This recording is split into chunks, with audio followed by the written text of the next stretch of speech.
벌써 3월 두 번째 주일, 사순절 두 번째 주일을 또한 맞이하면서 오늘도 변함없는 하나님의 사랑하심이 있기에 날씨는 추워도 봄이 다가왔습니다. 그래서 계절적으로 본 방학이 시작되는 봄을 시작으로 여름, 가을, 겨울 이 사계절과 사순절의 두 번째 주일인 오늘이라는 우리 마음의 계절이 있습니다. 오늘 여러분의 마음은 어떤 계절인가? 날씨가 추워도 마음이 따뜻하면 여름 같고, 또한 여름이 따뜻한 여름일지라도 마음이 그렇지 못할 때는 차가운 겨울 같을 수가 있습니다. 저와 여러분 모두는 늘 푸르른 시대, 계절, 봄 또는 여름이기를 바라면서 오늘 주신 말씀의 제목, 에스더가 다시 왕 앞에서라는 제목입니다. 에스더서는 BC 485년에서 435년, 그러니까 바벨론 포로가 되어서 제국이 이렇게 변화됩니다. 아수르, 바벨론, 메데, 그리고 메데 바사, 그리고 바사가 제국을 이루는 이 과정을 통하여 바사 제국의 다섯 번째 아하수에로 왕 때에 예루살렘 1차, 2차 귀환 사이에 일어났던 바벨론 지역에서 일어났던 사건을 오늘 본문에서 다루고 있습니다. 그래서 예루살렘으로 귀환하지 아니한 바사에 남아있던 유다인들이 있었는데 그들이 겪은 사건을 기록하면서 마치 백설공주 에스더가 모르드게 손에서 자라면서 바사 왕후가 됩니다.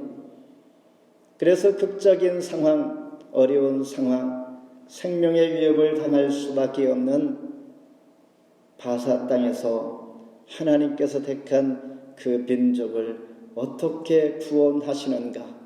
구원 이야기를 다루면서 여전히 지금도 하나님 자기 백성을 사랑하시며 보호하시며 오늘도 구원의 길을 찾게 하시고 세상에서 믿음을 보이는 자들, 믿음 붙들고 살아가는 자들을 향하여 이런 은혜를 베풀어 주실 때에 저와 여러분이 마치 바사에 있는 이방인과 같은 유다 백성들이 하나님의 큰 은혜로 구원을 받게 되는 이런 하나님의 능력의 손길이 말씀 가운데 은혜로 다가오기를 축복하면서 사모하면서 은혜의 시간 되기를 바랍니다. 먼저 악한 길을 제거하기를 구하는 에스더 3절 한 목소리로 같이 한번 읽습니다. 에스더가 다시 왕 앞에서 말씀하며 왕의 팔 아래 엎드려 아각 사람 하만이 유다인을 해하려 한 악한 길을 제거하기를 울며 구하니. 구약 성경에서는 대부분의 내용들이 그렇습니다. 이스라엘이라는 특정한 민족에 대한 관심과 이에 집중된 이야기들이 대부분입니다. 그러나 간혹 하나님은 이방 땅에서 이방인을 구원하기 위한 구원의 역사와 이야기로 우리에게 들려주기도 합니다. 잘 아는 요나서를 보면 요나를 통하여 니느웨에 가서 복음을 증거하게 하십니다. 이때 복음을 듣고 주를 섬기기로 결심한 이방 니느웨에게 하나님은 구원을 베풀어 주시는 것처럼 오늘 바사 제국에서 아하수에로 왕을 통한 당신의 택한 유다인들을 구원하는 구원의 역사를 조명하고 있습니다. 바사 왕의 왕 다음으로 제2인자였던 하만이 있습니다. 3장 13절에 보면 아달월 곧 12월 13일에 유다인을 전멸하고 재산을 탈취하라는 유다인들을 생존 위협하는 이러한 왕의 조서가 선포가 됩니다. 이런 악한 꾀를 만든 하만, 그러나 나중에 잘잘못이 가려지면서 그는 처형되고 맙니다. 그러면서 2절을 보면 왕이 하만에게서 거둔 반지를 모르드게에게 준지라. 여기서 반지는 에스더를 친딸처럼 케어했던 친사촌 오빠였던 모르드게에게 권세의 그런 표로 반지를 건네주게 되는 것이죠. 그렇다면 이 악한 꾀가 철회가 되었고 이제 새로운 조서가 선포되고 왕의 이 사실을 바로 알게 되므로 유다인들에게 기쁜 소식을 듣게 되지만은 산 넘어 산이요 또한 갈수록 태산이라는 말이 있듯이 이미 하만이라는 사람이 처형되었고 제거가 되었지만은 한 번 왕이 반포한 이 조선을 다시는 취소하거나 변개할 수가 없는 당시의 법에 따라서 여전히 선포된 이 조선은 이미 전 각지로 선포가 되어 전달이 됐다라는 게 문제가 되는 것입니다. 이것을 다시 거두들일 수가 없기에 유효하다는 것입니다. 에스더는 이것을 제거해 줄 것을 간절히 울며 왕에게 구합니다. 이 말씀이 바로 3절 읽은 이 말씀처럼 눈물의 강도가 있었던 것입니다. 마치 예수님께서 하나님께 기도할 때에 히브리서 5장 7절에 그는 육체에 계실 때에 자기를 죽음에서 능히 구원하실 이에게 심한 통곡과 눈물과 간구를 통하여 소원을 올렸고 그의 경건하심으로 말미암아 들으심을 얻었느니라. 통곡의 간절한 기도를 하나님께서 들으신 것처럼 에스더의 간절한 기도, 울며 구하는 이 간구를 왕이 들어주신 것입니다. 다시 말해서 문제를 해결해 줄 수 있는 유일한 사람은 아하수에르 왕이었습니다. 마치 오늘 우리가 살아가면서 우리의 문제를 해결해 주실 분 오직 하나님만이 응답해 주시는 분이신 것을 우리에게 깨닫게 주시는 것입니다. 요한일서 3장 22절에 보면 무엇이든지 구하는 바를 그에게서 받나니 우리가 그 앞에서 기뻐하시는 것을 행함이라. 위기의 상황, 악한 꾀에 잘못 걸려들은 유다인들은 이제 그들의 운명은 에스더라는 한 여인의 손에 달려 있는 것입니다. 하나님 때때로 이런 위기의 상황에 당신이 택한 사람들을 준비하셔서 택한 백성을 구원하는 역사가 성경 역사를 통하여 우리에게 잘 보여주실 때에 애굽의 총이었던 이스라엘 백성들을 구원하기 위하여 출애굽을 위해 준비한 모세가 있었습니다. 그리고 가나안 땅에 정복한 이스라엘 백성들이 잘 정착하고 강한 나라로 만들기 위하여 하나님은 다윗을 준비해 주셨습니다. 오늘 본문에서 바사에서 나라 없이 나그네로 살아가고 있던 유다인들을 구하려 에스더를 준비하셨고 그의 사촌 오빠가 되는 모르드게를 준비하신 하나님. 신약시대에는 그리스의 로마 문화권에 전하기 위한 복음을 전하기 위한 하나님께서 이방인을 위한 바울을 선택하시고 준비하신 것을 볼 때에 오늘도 저와 여러분이 하나님 앞에 헌신하며 믿음으로 살기로 작정한다면 하나님께서 언젠가는 우리를 사용하시고 또 그 누군가를 통하여 나를 위하여 준비하시는 하나님이신 것을 고백할 때 하나님은 간절히 기도하며 간구할 때에 악한 귀에서 제거되기를 소망하는 우리 이 시간 간절한 기도 제목이 있다면 하나님은 그 무엇인가를 준비하여 응답해 주시는 줄 믿습니다. 두 번째는 왕 반지로 인친 조서입니다. 8절 같이 한번 읽습니다. 너희는 왕의 명의로 유다인에게 조서를 뜻대로 쓰고 왕의 반지로 인을 칠지어다. 왕의 이름을 쓰고 왕의 반지로 인친 조서는 누구든지 처리할 수 없음이라 하니라. 인간을 다스리는 왕에게 주어지는 힘의 상징 반지가 있습니다. 영화에서 반지의 제왕 더 로드 오브 더 링스, 여기서 주인공이라고 할 수 있는 괴물 인물 골룸이 있습니다. 그럼 용암 속으로 떨어지면서 반지를 잡고 기뻐합니다. 반지의 능력, 권세의 반지를 잡았다라는 것이죠. 자기 자신이 죽음 속으로 들어갈지라도 말입니다.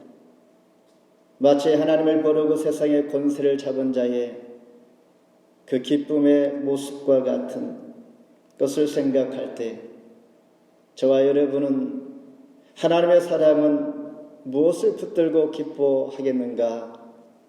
사랑의 하나님, 의지해야 할 신실하신 하나님 붙들고 하나님 앞에 늘 기뻐하는 믿음의 사람 되기를 원하면서 당시 바사의 왕의 반지로 인친 조서는 앞서 언급했던 것처럼 한번 선포가 되면 취소할 수가 없습니다. 이것이 바사의 법이었습니다.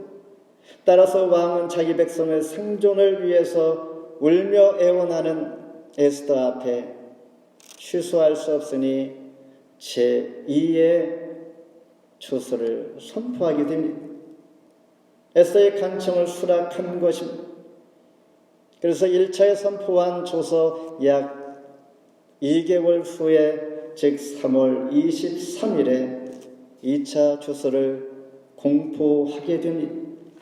9절에 보면 그때 시완을 곧 3월 23일에 왕의 서기관이 소집되고 모르드게는 시키는 대로 조서를 써서 인도로부터 구수까지 127지방 유다인과 대신과 지방관과 관원에게 전할세 각 지방의 문자와 각 민족의 언어와 유다인의 문자와 언어로 써되 그랬습니다. 2차 조서의 내용은 무엇인가? 11절을 제가 읽으면 조서에는 왕이 여러 고을에 있는 유다인에게 허락하여 그들이 함께 모여 스스로 생명을 보호하여 각 지방의 백성 중 세력을 가지고 그들을 치리하는 자들과 그들의 처자를 죽이고 도륙하고 진멸하고 그 재산을 탈취하게 하되 그랬습니다.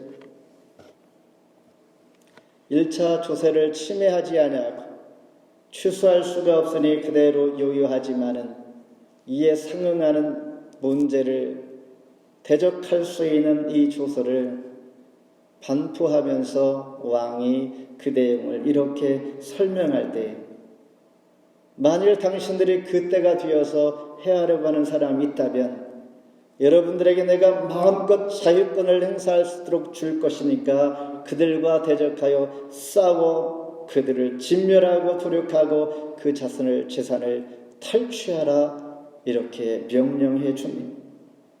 마음껏 해하려고 하는 자들을 제거할 수 있는 권한을 유다인들에게 왕이 준 것입니다. 그런데 1차 조서는 아직 유효하지만은 12월 13일까지니까 지금부터 약 8개월 정도, 약 9개월 정도 남아 있습니다. 하나님께서는 이 절묘한 상황들을 만들어 주실 때에 죽음 앞에 서 있는 유다인들에게 하나님은 새로운 방법과 전략을 짜서 피하고 살 수 있는 길들을 열어주시는데 아직 8개월에서 9개월이 남아 있다는 것입니다. 이 기간 동안에 그들이 무엇을 해야 할까? 십자가 군병으로 무장하면서 뼈를 깎는 인내와 경건의 훈련을 너희들이 잘해서 그때에 반격할 수 있는 자유권을 주었으니 너희 지위를 주었으니까 충분히 보호를 받을 것이며 또한 너희들이 그들을 오히려 반격하여 진멸하여 승리하기를 원한다. 그 기간 동안 이스라엘 백성들에게 경건의 훈련을 통하여 그리고 인내와 뼈를 깎는 노력과 함께 믿음으로 잘 무장되기를 원한다라는 것입니다. 하나님의 존재를 인식하면서 하나님 앞에 나아가는 저와 여러분, 오늘도 하나님께서 우리를 위하여 무엇을 준비하며 어려운 상황 가운데서도 돌아보며 하나님께서 주시는 지혜가 내 손에 있다는 사실을 돌아볼 때에 하나님을 의지하면 반드시 살 길이 있을 뿐만 아니라 문제 해결키가 하나님 손에 있다는 사실을 잊지 아니할 때 마치 에베소서는 하나님의 인재와 하나님께서 지금도 다스리고 있다는 사실을 우리에게 충분히 보여주고 있는 것입니다. 마지막으로 대적에게 원수를 갚게 하는 하나님, 13절 함께 읽겠습니다. 이 조서 초본을 각 지방에 전하고 각 민족에게 선포하고 유다인들에게 준비하였다가 그날의 대적에게 원수를 갚게 한지라. 러시아의 침공을 받고 있는 우크라이나, 31년 전에는 세계 3위의 핵 강국이었습니다. 그리고 세계의 4위의 군사력을 보유했던 나라였습니다. 이제 그 후로 자유와 민주주의, 독립을 선택하면서 이러한 것들을 다 버렸습니다. 돌려주었던 것입니다. 그런데 지금 와서는 이제 어떻게 되는가? 러시아의 침공으로 4일 만에 수도가 거의 포위되고 변변한 무기 없이 결사항저들 하는 이 모습을 보면서 세계가 응원하고 있는 것입니다. 마치 본문에서도 유다인들은 힘이 없는 나그네로 살아가는 매우 작은 소수의 민족이 바사의 제국에게 위험과 그리고 전멸 위기에 놓여 있게 된 이들을 향하여 하나님은 결코 그들을 잊지 않고 있음을 보게 되면서 이제는 하나님의 은혜로 그들의 삶의 길이 반전이 일어나게 되는 것을 보여줍니다. 하나님의 백성을 해하려고 하다가 자신이 죽고 유다인은 이전보다 더 큰 세력을 이제 얻게 되었고 이전보다 더 좋아졌던 이스라엘 백성들,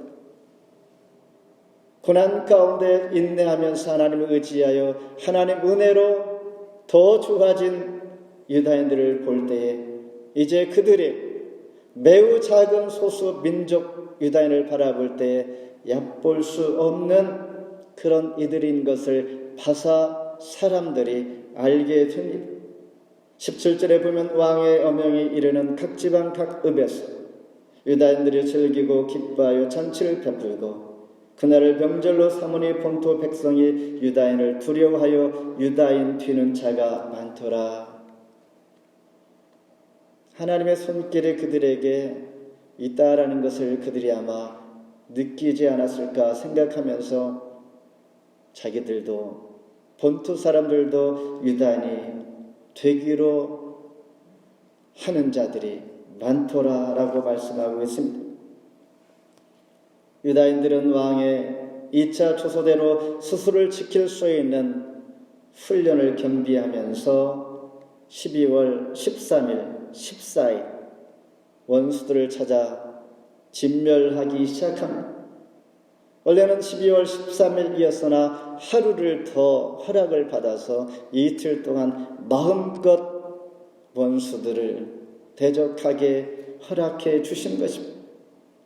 그래서 9장 21절 22절에 보면 한 규례를 세워서 해마다 아달월 14일과 15일을 지키라. 이날에 유다인들이 대적에게서 벗어나서 평안함을 얻어 슬픔이 변하여 기쁨이 되고 애통이 변하여 길한 날이 되었으니 이 두 날을 지켜 잔치를 베풀고 즐기며 서로 예물을 주며 가난한 자를 구제하라 하매. 이 말은 불임절을 제정하여 슬픔이 기쁨이 되고 애통이 변하여 길한 날이 된 것을 기념하는 이 기념 거룩한 날을 가난한 자를 위하여 구제하라 말씀하게 됩니다. 전화위복이 된 것입니다. 이와 같이 하나님은 이방 땅의 이방 나라 왕 아하수에르 왕의 마음을 움직여서 하나님께서 원하시면 은혜로 택한 백성을 버리지 아니하시고 끝까지 구속을 즉 리뎀티브 히스토리 구속의 역사를 하나님께서 보여주시면서 저와 여러분 그리스도를 위한 하나님의 은혜의 손길을 지금도 우리가 잊지 않도록 예표로 보여주십니다. 그러니 인간의 모든 상황과 모든 조건은 오직 하나님의 손에 붙들려 있다라는 것. 1분 1초도 하나님 은혜 아니면 우리가 생명을 유지할 수 없다라는 것을 에스더를 통하여 지금도 역사하시는 하나님을 우리가 만나고 동행하고 있다는 사실을 잊지 않기를 원한 말씀을 맺습니다. 하나님의 구원의 역사 이야기는 성도가 바사라는 제국 즉 세상에서 믿음을 지키며 살아갈 때에 살아가는 다양한 문제이기도 합니다. 유다 백성들은 이방 땅에서 긴 세월 살아갈 때 그들은 하나님의 DNA로 살아갈 때에 바사의 본토 사람들이 볼 때는 무엇인가 그들의 종교적 전통과 신앙 중심을 살아가니 늘 삶 속에서 많은 주목이 되었고 어쩌면 표적의 대상이 되기도 했을 것입니다. 이로 인하여 박해를 당하고 급기야 거국적으로 살해 위기에 내몰린 유다 백성을 향한 하나님의 구원의 손길은 잘 준비한 에스더를 통하여 에스더가 왕 앞에 다시 나아가서 눈물로 간구할 때 악한 꾀를 하나님 제거해 주시옵소서. 에스더의 원을 수락하신 그 왕은 유다인들에게 자유권을 행사할 수 있게 하신 이 모든 것은 하나님의 특별하신 구원의 역사가 이방 왕의 마음을 움직여서 역사하고 있다라는 것입니다. 하나님께서 함께 하시면 원수를 갚을 수 있는 인생의 반전이 우리 가운데 늘 있다라는 사실. 그리고 뒤에 좌우가 꽉 막혔을지라도 하나님은 우리에게 지혜 주셔서 다시 한번 회개하며 준비하며 전략을 짤 수 있는 8, 9개월이라는 시간을 주셔서 믿음의 훈련과 인내와 경건의 훈련을 통하여 내 자신을 보호하고 하나님의 은혜를 구할 수 있는 기회를 반드시 하나님은 주신다라는 것입니다. 결론은 슬픔이 변하여 기쁨이 되고 애통이 변하여 기라말이 된다는 이 소망이 우리는 지금 있는 이 시간, 사건, 모든 일들이 하나님의 승리의 기쁨을 소망하는 과정 중에 있다라는 것을 우리가 기억할 때 오늘도 하나님의 은혜가 주의 명령 앞에 잠잠히 신뢰하며 의뢰하는 저와 여러분에게 함께하는 한 주간 되기를 주의 이름으로 축원합니다. 기도하겠습니다. 하나님 감사